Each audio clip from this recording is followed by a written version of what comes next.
Alléluia. Je vais parler à quelqu'un cet après-midi. Vous savez, Dieu ne fait rien au hasard dans la vie. Si Dieu fait quelque chose, c'est pour un but. Est-ce que tu t'es une fois demandé la raison pour laquelle Dieu t'a mis en ce lieu? La raison pour laquelle Dieu n'a pas choisi une autre personne dans ta famille pour placer dans ce lieu. Mais c'est toi qui l'as choisi pour mettre. Et si vous êtes demandé une fois pourquoi? C'est parce que Dieu a mis quelque chose en toi. Souvent, on se demande, ah Seigneur, pourquoi je suis sortie la première? Pourquoi je ne suis pas sortie dernière?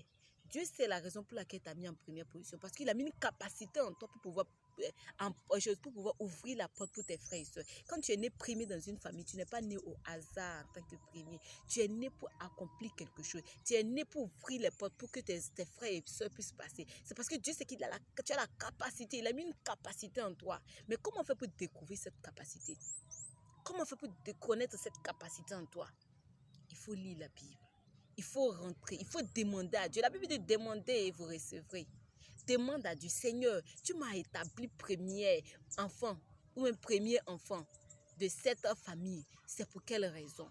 Quel est mon but? Et tu t'assois, tu regardes dans ta famille. Qu'est-ce qui ne va pas dans ta famille? Qu'est-ce qui ne va pas dans les enfants, dans la famille, dans ta famille? Ce qui ne va pas, assieds-toi et analyse les problèmes. C'est cette raison, c'est pour ce problème-là que le Seigneur t'a établi première fille ou bien premier garçon de cette famille. Et que tu es la personne à résoudre ce problème que tes parents n'ont pas pu résoudre. Tu es la solution pour ta famille. Oh, tu es la solution pour tes frères. Tu es la solution pour toute ta famille et toute ta génération. Amen, hein? Amen. Donc, réveillons-nous. Réveillons-nous pendant qu'il est temps.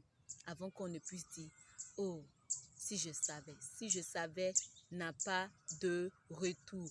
Les Ivoiriens aiment dire que si tu prends le chemin de je m'en fous, la raison pour laquelle je dis ça, c'est que Esther était chez le roi pendant que Aman, à cette même période que Aman voulait tuer les Juifs, il voulait tuer Mardochée, il était tellement en colère contre Mardochée.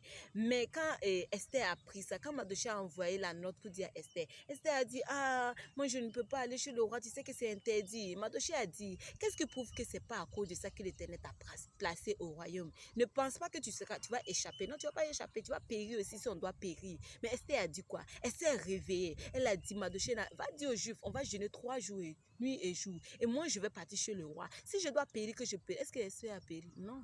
Mais la situation a changé. Mais qu'est-ce que toi, tu attends? Qu'est-ce que toi, tu attends pour te réveiller? Qu'est-ce que nous attendons pour nous réveiller? Moi et vous. Qu'est-ce qu'on attend pour se réveiller pour notre famille? Qu'est-ce qu'on attend pour dire que non, assez, c'est assez. Si je dois périr, que je périsse. Ou bien. Mais quand Esther s'est levée, qu'est-ce qui s'est passé? La situation s'est renversée. Aujourd'hui, tout le monde parle d'Esther.